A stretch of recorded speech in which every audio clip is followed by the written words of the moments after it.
Doctor, the patient is having trouble breathing.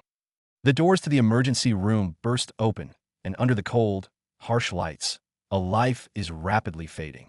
This guy's name is Jean Les Han, a mechanical engineer who's been grinding himself to the bone. His life story? A straight-up tragedy.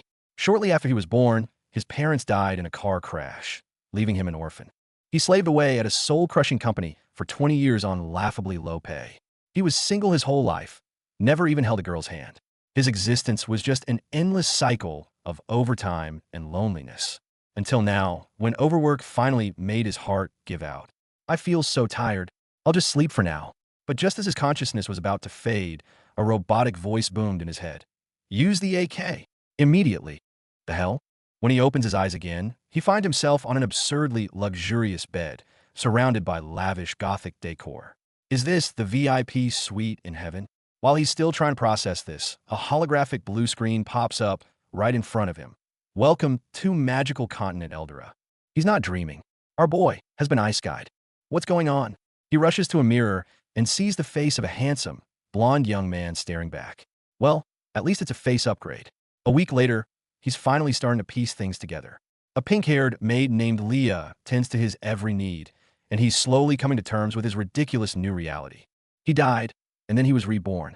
His new identity, Rain Edgar, the third son of the Grand Duke Alferia Edgar. Unlike his lonely past life, this time he has loving parents and a doting older brother and sister. Memories flood in, his brother saving the best food for him, his sister bringing him new jackets, his mother sewing him new clothes by hand. Is this what a family feels like? Is this some sort of remedy for my terrible last life? Hein Vundas. The world he's in is called Eldria, a fantasy continent where everything runs on magic. Humans, elves, and dwarf coexist. And the Caradorial Empire, where he now lives, is the largest human empire on the continent. As a Grand Duke's son, he's the heir to a vast territory with nearly 1 million subjects, with endless fine clothes and a personal maid. Rain sips his tea, feeling the first real win of his life. To be able to live like this, I must have done something right in my past life. He thinks, truly grateful. But the good times are always short-lived. One day, his father, Aldarian Edgar, summons him. Rain, you've reached the age to manage your own territory. Have you decided where you'd like to go? His old man's tone is absolute, his gaze as sharp as a hawk's. Rain's heart skips a beat. He knows the real test is about to begin. Inherit a territory? Rain is caught off guard. His father points to the northwest corner of a massive map, explaining that this will be his future domain. While it's relatively safe, a shortage of magicians has made food production a chronic problem. And it's not just his territory. The future of the entire empire is looking grim. The Caradorial Empire's royal family is in decline, politics are corrupt, and the lords are constantly scheming against each other. His father's worries are well-founded. But seeing the concern in his father's eyes, something ignites within Rain. In this life, he has people who care for him, and he will protect them, no matter what. His father thinks he's just a naive kid running on pure enthusiasm, advising him to take it one step at a time. But he's wrong. Rain scoffs internally. I'm not relying on mere passion, but on the wisdom of centuries of human industrial revolution. He clenches his fist, his eyes blazing with determination as he declares to his father, Father, leave the food issue to me. Rain arrives at his new domain, Ashling City. It's a border territory ravaged by constant war. Just last year, it was sacked by an enemy duke, and this spring it was devastated by a flood. What was once fertile land is now desolate. The people are suffering. This is starting out on hardcore mode. To kickstart an industrial revolution, you need one thing above all else, people. Looking at the ruined city, Ray knows he needs to boost the population. And, right on cue, the system in his head comes back online. Scan ability activated. A status panel appears before his eyes, showing stats like leadership, strength, loyalty, all laid out in plain sight. Holy crap, this is basically a cheat code for people. Rain immediately starts scanning everyone around him, getting a rough idea of the talent pool in this world. He realizes his top priority is recruitment. However, his own family doesn't seem to trust him, sending people to keep an eye on him, worried he'll cause trouble. TSK, can a guy catch a break? Meanwhile, the former city lord of Ashling is plotting something in the shadows. A mysterious masked figure instructs him to lay low and await their master's next orders. It seems Rain's journey as a lord is fraught with conspiracy from the very start. These parasites think the new young master will be easy to fool, preparing fake account books to cover their tracks. But they have no idea they're dealing with a monster wearing a modern soul. And the masked man? His heart burns with a singular desire for revenge against Rain's father. Haldarian, it's time for you to pay for your crimes. As Rain surveys his desolate lands, a grand plan forms in his mind. Dredge the western river and build a canal connecting it to the southern seaport. But as he envisions his blueprint for the future, a desperate cry shatters his thoughts. A man is beating his own daughter, trying to rob her for gambling money. Rain can't just stand by and watch. He dashes forward, and with one clean punch, knocks the scumbag father out cold. It was so slick, so badass. His maid Leah is stunned, cutely reminding him afterward. Young master, if you plan to beat someone up next time, please inform me in advance so I can prepare your protective gear. Rain just smiles. The contrast is just too adorable. Rain walks up to the gambler, his eyes as cold as steel. Using your family's life-saving money to gamble? And even hitting your daughter? Are you insane? He looms over the pathetic man on the ground and delivers an ultimatum. If I find out you've gone to the casino again, I'll have someone chop off your head. The girl he rescued is named Lillian. Through tears, she explains that if the money for her mother's treatment had been taken, she would have been truly lost. Something clicks for Rain, and he scans her with the system. The result is a shocker. Name, Lillian Eldra, special attribute, farming harvest. Holy cow, this girl has a natural, holy body of agriculture. I must recruit her, no matter what. Rain offers Lillian a ride in his carriage to take her mother to a doctor in town. On the way, Lillian asks innocently, in such a poor place, how can there even be a casino? Her question hits the nail on the head. Rain has been waiting for an excuse to deal with that particular tumor. His territory is in ruins, and rebuilding requires a massive amount of capital. Where's the money going to come from? Rain sets his sights on the most profitable business in town, the casino. With Leah and Lillian in tow, he strolls right into the city lord's manor, ready to carve up this fat pig. Trouble finds him right at the gate. An arrogant young noble on horseback cracks his whip, telling them to get lost. This punk is the young master of the Edwin family, the family that owns every single casino in the city. Lillian recognizes him and nervously tells Rain that the Edwin family is incredibly powerful and wealthy in Ashling City. Leah also worriedly asks Rain if he's hurt. But hearing the words incredibly wealthy, Rain's eyes light up. Great. I was worried about where to get development funds. Lillian panics. Master, don't go. You'll be scammed out of all your money. But Rain just smirks, striding forward with an aura of absolute confidence. Just how powerful is this noble young master, anyway? Wait to get annihilated by my industrialized production line. Rain declares as he steps into the casino. His arrival sends the whole place into chaos. Gamblers panic as if the apocalypse has arrived. But Rain just watches them coldly, like a king surveying his domain. As long as casinos exist, people will never work properly. Rain's objective is clear. He wants to eradicate this cancer completely. His soldiers have already surrounded the casino, but he's not ready to make his move yet. Let's wait for the big fish first. He's playing the long game. The dealer offers him 2 free chips to try his luck. Rain casually tosses them onto small. The result? Open. 466. That's large. He loses, but it's all part of the plan. He's baiting the hook. After he loses the chips, the dealer's friendly demeanor vanishes. He starts trying to extort him, claiming Rain now owes him money. Rain just watches the performance with a cold gaze. When did I ever owe you money? He knows the fish is starting to bite. Each chip is worth 100 gold coins, but with the service charge and interest, you owe me 250. If you don't have the cash, you can just leave your maid here instead. The dealer's greedy nature is on full display. But just then, Lillian steps forward and exposes him. Don't believe him. Each token is only worth 1 silver coin. He's lying through his teeth. The dealer flies into a rage, about to get violent. But before he can even get close, Rain moves. Bang! With a single punch, a goon is sent flying across the room. Rain calmly adjusts his tie, his icy gaze sweeping over the stunned crowd. Who let you talk? The entire casino falls silent. Who dares to cause trouble in my casino? Finally, the main boss appears. The young master of the Edwin family, Viserlo Eldrin, storms in with his crew. This is who Rain was waiting for. He whispers to Leah, the big fish is here. Viserlo tries to throw his weight around, but Rain's guards handle him and his men with ease. Rain looks at him like he's watching a clown. Beat them up. Make these punks know their place. Seeing the violence, Lillian bursts into tears, thinking she's caused more trouble. But Rain knows this is all part of the plan. He looks at Viserlo not as a threat, but as a resource ready to be harvested. Rain scans Viserlo with his system, and the results are just as he expected. Loyalty is a pathetic 5, with special traits like brutal/bloodthirsty. This guy is a liability. He's long suspected the Eldrin family of treachery, and today is the perfect chance to deal with it. I'm quite fond of your ways. Only the strong can survive, Rain says with a smile, but a blue magical glow begins to gather in his palm. I just need to know one thing. Before he can finish, his soldiers burst through the doors. And that is, I win now. So my words are the law. Rain immediately calls a banquet for all the city's nobles. These guys are all snakes, fawning over him and trying to marry their daughters off to him on the surface, while secretly plotting how to exploit him for their own gain. If everyone is here already, let's start. Rain doesn't bother with pleasantries and gets straight to the point. He unveils a massive blueprint, presenting his grand project to the assembly, the construction of a dam. These medieval nobles, living in a world of magic, have never seen anything like it. What's a dam? Is it for fishing? They're utterly clueless. Rain explains that a dam can prevent floods and droughts, completely solving their food problem. The nobles agree it's an excellent idea, until they hear it requires their funding. Suddenly, their faces change. Getting these vampires to cough up money? Not a chance. Rain anticipated this reaction. He casually mentions, "Don't worry about the money. I just raided a casino this afternoon and got about 50,000 gold coins from it." The nobles erupt.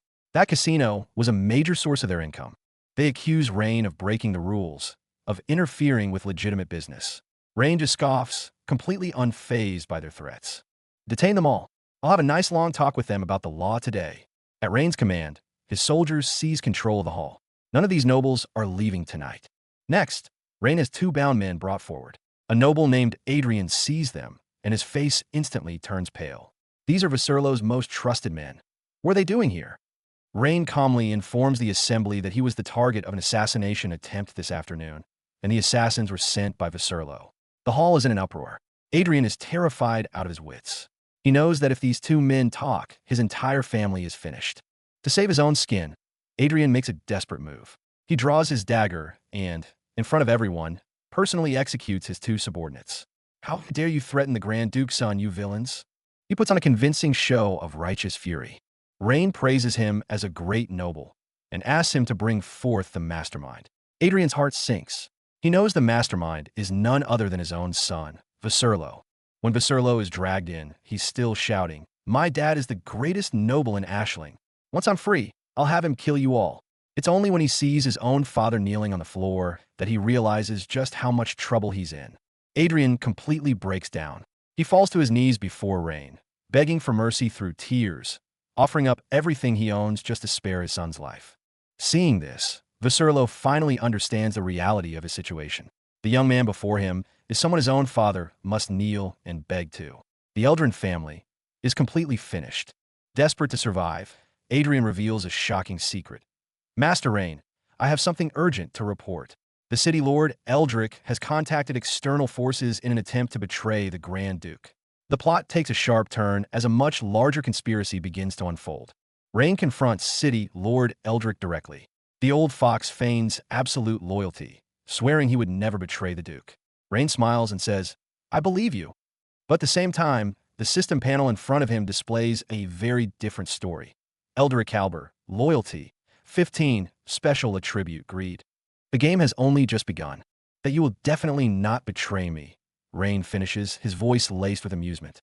He looks at the city lord with his pitifully low loyalty stat like a cat playing with a mouse.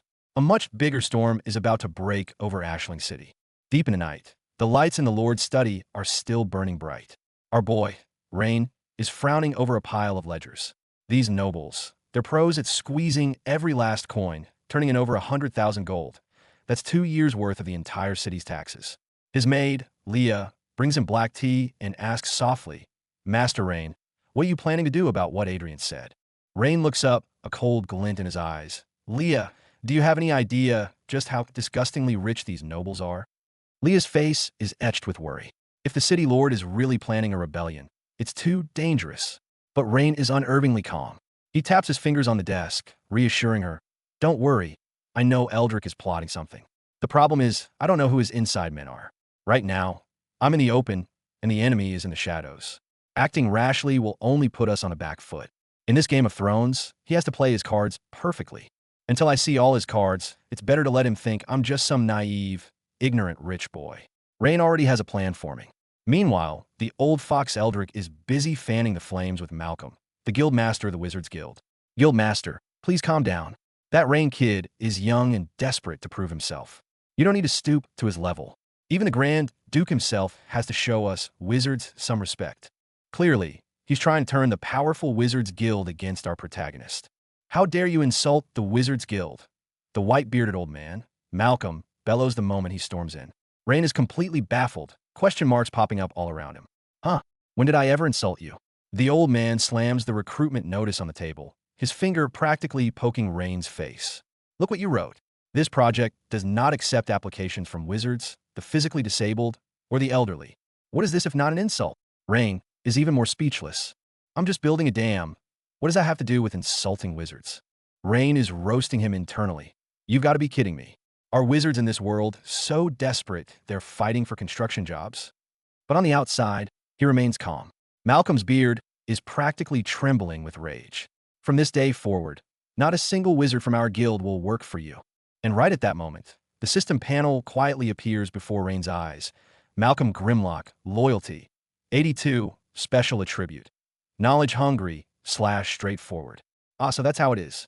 Rain instantly gets it. It seems someone has been stirring up trouble. Mr. Malcolm, this is all a misunderstanding.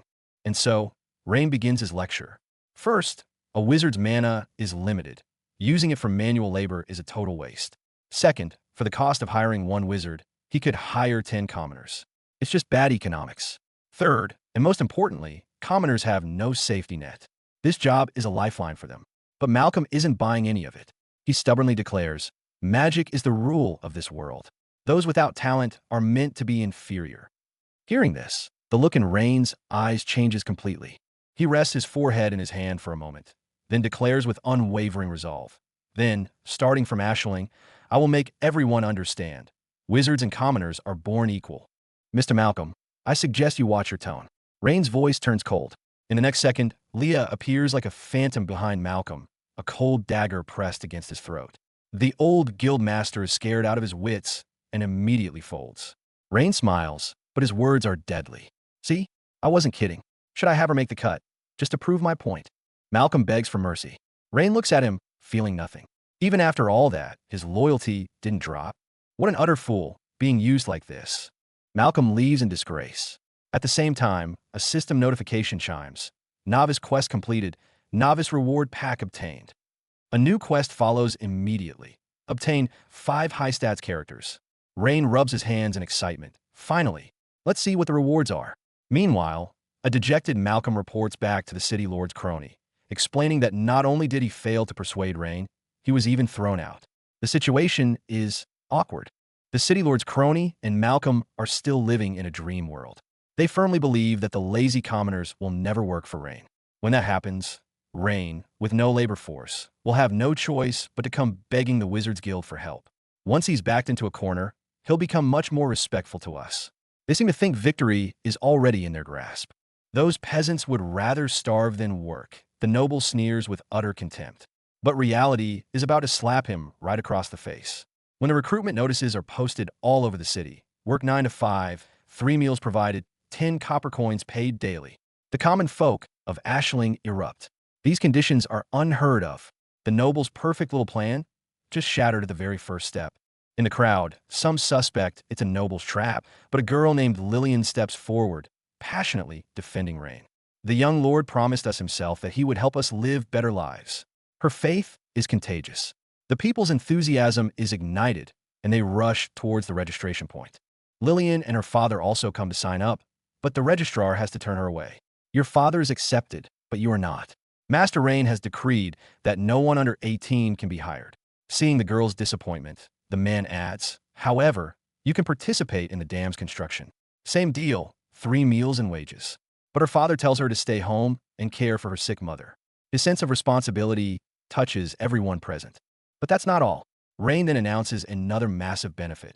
All workers' families can move into the temporary quarters free of charge, providing housing on top of everything else.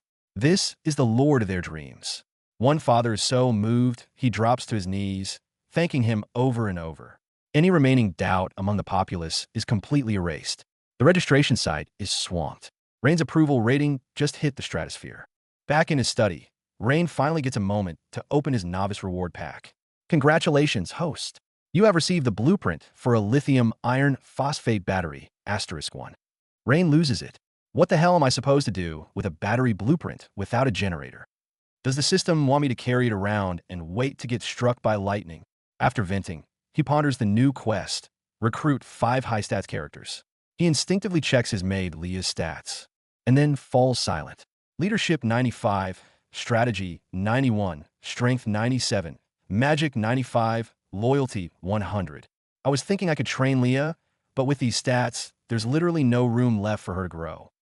Just as Rain is stressing about where to scout for talent, trouble brews at the construction site. A maid reports in a panic. Master Rain, everyone at the site is slacking off. Rain rushes over to find the workers listless, yawning nonstop. Sir, I promise I'm not trying to slack off. I've just been feeling tired since I woke up this morning. One worker explains weakly. Something is definitely not right here. Lillian thinks everyone has just come down with a case of I get tired the moment I start working syndrome and is furious. But Rain senses something is off. He quietly uses his systems investigation ability on one of the workers. The panel displays Rock Eldred, status, cursed, just as he suspected. This isn't sickness. It's a magical attack from the enemy. Lillian, they're not sick. Leah's eyes sharpen. They're cursed. Across the barren construction site, an ominous purple magic energy flows unseen. The enemy has finally made their move from the shadows, using magic to fight his industrial revolution.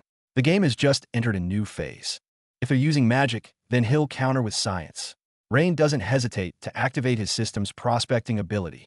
System, analyze the geological condition of this area. He was planning to save this ace for the dam's construction, but it looks like he gets to test it out early. A blue holographic map unfolds in midair, streams of binary code flowing around it. The sci-fi vibe is off the charts. The scan reveals no minerals, but it does pinpoint an anomaly in an unremarkable spot. The workers dig up the ground and find a massive rock embedded with a dark crystal emitting an ominous purple glow. Master, your magic is so subtle, I couldn't even feel it. Leah exclaims in awe. Rain doesn't know whether to laugh or cry. He orders them to secure the crystal and asks Leah for advice. How do people normally deal with curses? They can go to the church and have a priest remove it, or seek out a high-level wizard from a guild, Leah replies. The moment he hears Wizard's Guild, Rain pictures Malcolm's grumpy face. He makes an instant decision. Lillian, bring your father. We're going to the church. He's determined to find out who's pulling the strings, and he swears he won't let the mastermind get away with it. At the church, they meet Saint Iuria. Out of habit, Rain first runs a system scan. Iuria, race, YLF, loyalty, 95. Not bad. She's trustworthy. He gets straight to the point. Your Holiness, this gentleman seems to be cursed. Could you please take a look? Saint Iuria simply clasps her hands, and a gentle ball of holy light forms in her palms, floating softly towards the cursed worker. The moment the light enters his body, the man is instantly revitalized, as if reborn.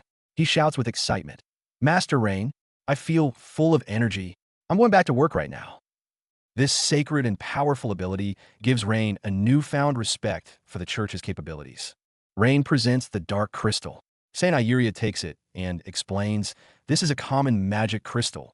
A huge amount of magic has been stored inside to power the curse. Leah keenly observes, the caster has enough power to kill with that much magic, but all they did was make people tired. This was clearly intentional. Is this kind of crystal easy to make? A very sharp question. For a high-level wizard, making one of these and hiding it on the construction site every day would be child's play. Iuria's answer confirms this is an ongoing threat. She smiles, her words carrying a hidden meaning. Looks like I'll have to teach that old man a lesson. She then turns to Rain. You were able to find the crystal today, but you might not be so lucky tomorrow. Purifying the entire site permanently will be difficult. Rain understands this is just a temporary fix.